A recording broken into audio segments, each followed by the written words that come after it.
বাংলাদেশ জামাত ইসলামী এদেশে একটি ন্যায় ইনসাফ ভিত্তিক রাষ্ট্র কায়েমের চেষ্টা চালিয়ে যাচ্ছে।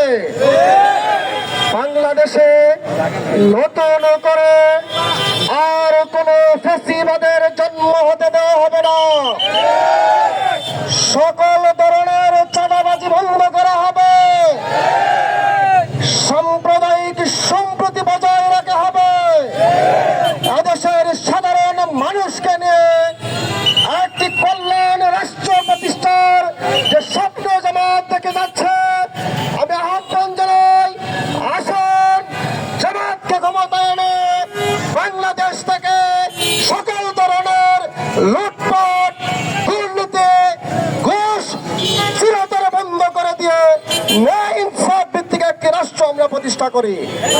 সবাইকে সম্মেলনে অংশগ্রহণ করার আহ্বান জানিয়ে আমার বক্তব্য শেষ করছি। আল্লাহ হাফেজ। বাংলাদেশ জিন্দাবাদ। বাংলাদেশ জামাত ইসলামী জিন্দাবাদ। চরপাড়া শাখাকে ধন্যবাদ।